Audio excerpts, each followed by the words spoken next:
और इसके यौगिक अब हम लोग पढ़ेंगे। कार्बन क्या होता है, सबसे पहले कार्बन के बारे में हमको जानकारी होना चाहिए, है ना। कार्बन का परमाणु संख्या सबसे पहले हमको जानना है कि कार्बन का परमाणु संख्या कितना। तो कार्बन का परमाणु संख्या कितना होता है?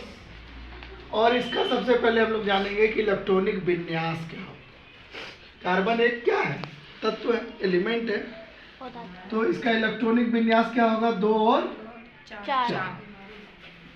अब देखिए इसके बाह्यतम कक्षा में कितना इलेक्ट्रॉन है? 4। तो कार्बन के बाह्यतम कक्षा में 4 इलेक्ट्रॉन है। इसको हम लोग ऐसे करके लिख सकते हैं। कार्बन बहुत ही छोटा है। कार्बन क्या है? छोटा एलिमेंट है, ठीक है। साइज इसका क्या है? छोटा है।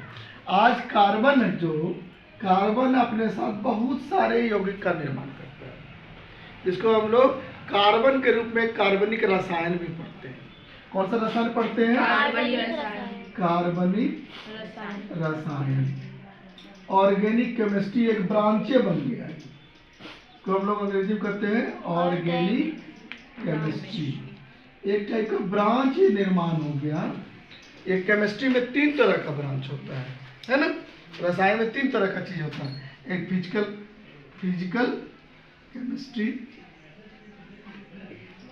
दूसरा होता है ऑर्गेनिक केमिस्ट्री, तीसरा होता है इनऑर्गेनिक केमिस्ट्री। Inorganic chemistry. अब क्या होता है, जैसे हम लोग फिजिकल केमिस्ट्री में क्या होता है? भौतिक रसायन। ऑर्गेनिक केमिस्ट्री में क्या हुआ? कार्बनिक रसायन। इनऑर्गेनिक में अकार्बनिक। कार्बन से अलग हटके हम कार्बन के बारे में अलग हटके जिसमें पढ़ते हैं वो कौन सा केमिस्ट्री होता है? Inorganic chemistry. अब कार्बन क्या हुआ? कार्बन का परमाणु संख्या कितना हुआ? 6। और परमाणु भार अगर बात करेंगे कार्बन का तो कितना होता है? 12। परमाणु संख्या किसे कहते हैं? इसी परमाणु के बाह्यतम कक्षा में उपस्थित इलेक्ट्रॉनों की संख्या को कौन संख्या कहते हैं? परमाणु संख्या। और परमाणु उसके बाद आपको द्रव्यमान संख्या किसको कहते हैं? किसी भी तत्व के न्यूक्लियस के अंदर, न्यूक्लियस का मतलब क्या होता है? केंद्र के अंदर प्रोटॉनों और न्यूट्रॉनों की कुल संख्या को द्रव्यमान संख्या, ठीक है। तो बाह्यतम कक्षा में इलेक्ट्रॉन क्या करते हैं? घूमते। जैसे कार्बन हुआ, जैसे हम लोग बाह्यतम कक्षा में, तो पहली कक्षा में कितना इलेक्ट्रॉन हुआ? 2। और दूसरी में कितना हो रहा है? 4। अब इसका क्या है कि आज के समय में इसका बहुत सारा एलिमेंट हो गया है, बहुत सारा कंपाउंड बन गया। कंपाउंड का मतलब यौगिक बहुत निर्माण करता है। इतना ज्यादा यौगिक का निर्माण करता है कार्बन कि 5 मिलियन तक इसकी संख्या बढ़ गई है। कितनी संख्या हो गई है? 5 मिलियन, 5 लाख कम से कम कार्बन का कंपाउंड बन गया है। कारण क्या होता है कि इस 2 तरह की चीज शो करता है। क्या क्या करता है? एक टेट्रावैलेंसी। टेट्रावैलेंसी का मतलब जिसमें 3 से ज्यादा, जैसे 4 होता है इसके बाह्यतम कक्षा में, उसको हम लोग क्या कहते हैं? टेट्रावैलेंसी, चतुर्थ संयोजकता, पहला। और दूसरा शो करता है कैटिनेशन का प्रवृत्ति, यानी कि एक परमाणु से दूसरे परमाणु में तुरंत जुड़ने का ये बहुत ज्यादा अपना गुण दिखाता है, क्योंकि सहसंयोजक कौन सा बंधन निर्माण करता है? सहसंयोजक। कार्बन कौन सा बंधन निर्माण करता है? सहसंयोजक। और सहसंयोजक बंधन के कारण और कार्बन का साइज क्या है? छोटा है। कैसा है? छोटा। अच्छा, छोटा साइज होने के कारण तुरंत एक दूसरे से ये जुड़ जाता है। तो कार्बन जैसे मीथेन, मीथेन है, इसको हम लोग क्या पढ़ते हैं? मीथेन, ठीक है। अब ये नाम पढ़ते, नाम के बारे में बाद में बात करेंगे। मीथेन जैसे CH4, तो कार्बन के बाह्यतम कक्षा कितना इलेक्ट्रॉन हो गया? 4। हाइड्रोजन के पास कितना हुआ? 4। एक हर हाइड्रोजन के पास एक ही होता है, ठीक है। तो वो क्या चाहता है कि हम अक्रिय गैस का संरचना बनाने। तो अक्रिय गैस में क्या क्या होता है? Helium, neon, argon, krypton, xenon and radon, ठीक है। 2, 10, 18, 36, 54 और 86, ठीक है। तो हीलियम के बाह्यतम कक्षा में कितना इलेक्ट्रॉन है? 2। ये एक अक्रिय गैस है। ये क्या बनाता है? डुप्लेट। क्या बनाता है? डुप्लेट। ठीक।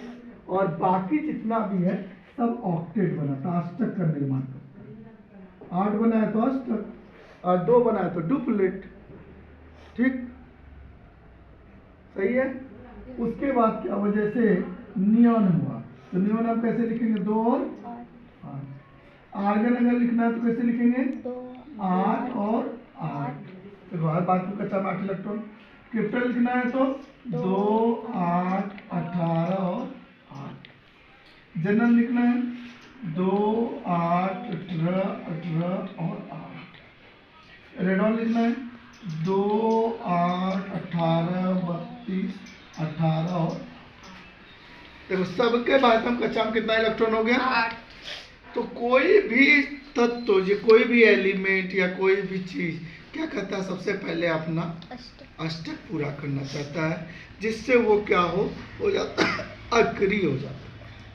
अक्रिय होने के बाद वो किसी भी रासायनिक प्रक्रिया में वो भाग नहीं, can not take part in the chemical other reactions. वो क्या हो जाता है, इनर्ट गैस का संरचना।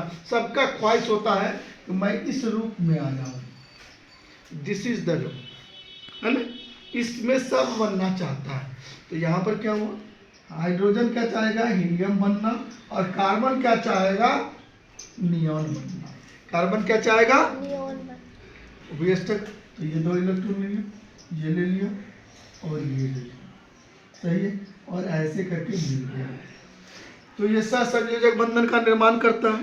और सहसंयोजक बंधन क्या होता है, ले आदान और प्रदान के द्वारा होता है, शेयरिंग ऑफ इलेक्ट्रॉन के द्वारा होता है। कैसे होता है, साझा के द्वारा, इलेक्ट्रॉनिक साझा, इलेक्ट्रॉन की साझेदारी, एक तुम दो तो एक हम भी दे। ठीक है, ये सिंगल है, सिंगल हुआ। कोई डबल भी बनाता है, जैसे ऑक्सीजन। ऑक्सीजन O2 का जो निर्माण करता है, कैसे करता है, O2 में 2 2 4 2 6। ऑक्सीजन का परमाणु संख्या 8, 2 और 6 लिख दिए, 2 2 4 2 6। अब दूसरा ऑक्सीजन से संपर्क करना है, 2 2 4 2 6। ठीक है, ये इससे ले लिया तो 8 हो गया इसके पास, ये इससे ले लिया तो 8 हो गया। तो 2 दोगे तो 2 ही मिलेगा। तो दोनों को बराबर देना है, नहीं कि 2 को हम दे दिया तो 1 को नहीं दिया, वैसा नहीं करना, सबको बराबर लेन देन करना होता है। तो किस तरह से कोवैलेंट बॉन्ड निर्माण होता है, सहसंयोजक बंधन। सहसंयोजक बंधन का निर्माण आपको किसके द्वारा होता है, कोवैलेंट बॉन्ड अंग्रेजी में इसको कहते हैं। कोवैलेंट बॉन्ड का निर्माण साझेदारी द्वारा, शेयरिंग ऑफ इलेक्ट्रॉन, इसके द्वारा होता है, शेयरिंग ऑफ इलेक्ट्रॉन, इलेक्ट्रॉन की साझेदारी द्वारा, इलेक्ट्रॉन की साझेदारी के फलस्वरूप क्या चीज, कौन बंधन का निर्माण होता है, सहसंयोजक। और विद्युत सहसंयोजक बंधन का निर्माण किसके द्वारा होता है, विद्युत सहसंयोजक बंधन अगर बनाना है तो कैसे बनेगा, तो वो क्या होता है, एक तत्व, एक एलिमेंट दूसरे एलिमेंट को देता है, और जो देता है, जैसे मान लीजिए कोई इलेक्ट्रॉन को देना होता है, जैसे सोडियम क्लोराइड NaCl। तो सोडियम की परमाणु संख्या कितनी होती है, 11 281।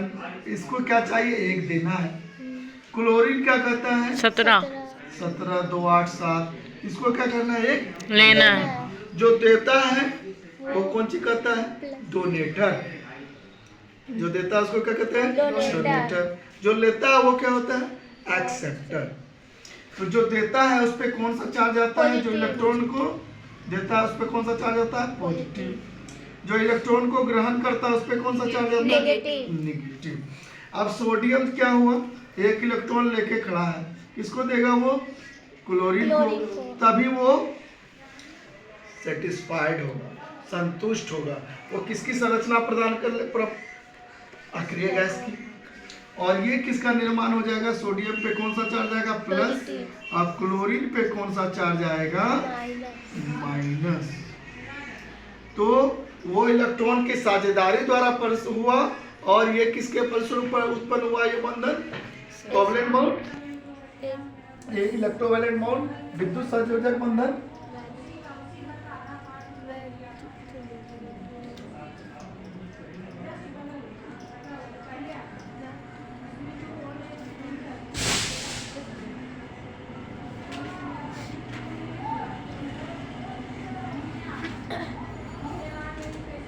इलेक्ट्रॉन के आदान प्रदान के फल से वो म्यूचुअल शेयरिंग हुआ।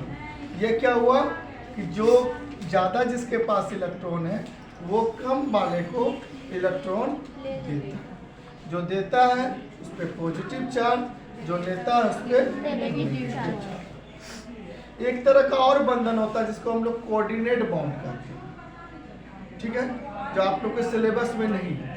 अब यही सब का बहुत बड़ा वजह है जो कार्बनिक रसायन का निर्माण हुआ। कैसे कार्बनिक रसायन का निर्माण हुआ? जैसे कार्बन है आपको, और कार्बन तत्व हुआ, वो छोटा एलिमेंट है, तुरंत दूसरे के साथ संपर्क कर लिया। कार्बन के हमारे वातावरण में कितना मौजूद है? मात्र देखिए तो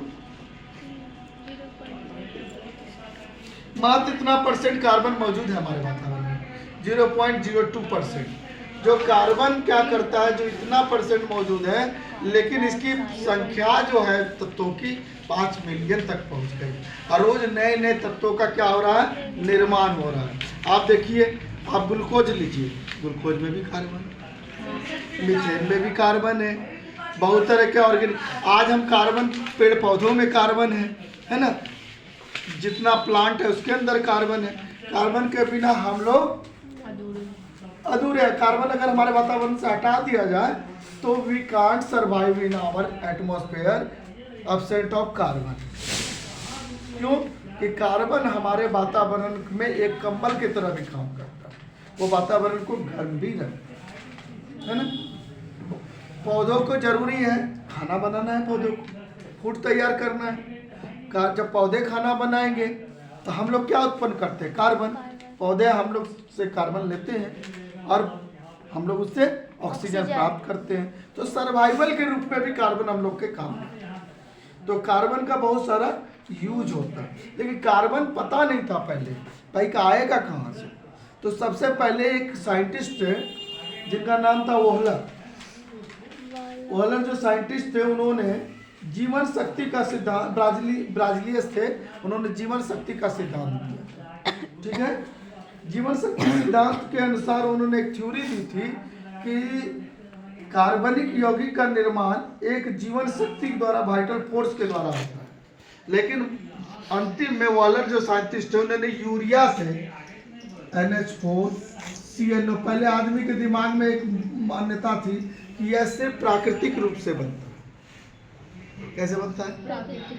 लेकिन वॉलर जब आए तो उन्होंने प्रयोगशाला में यूरिया से कार्बनिक अमोनियम साइनेट से गर्म करके कार्बनिक रसायन का निर्माण कर दिया।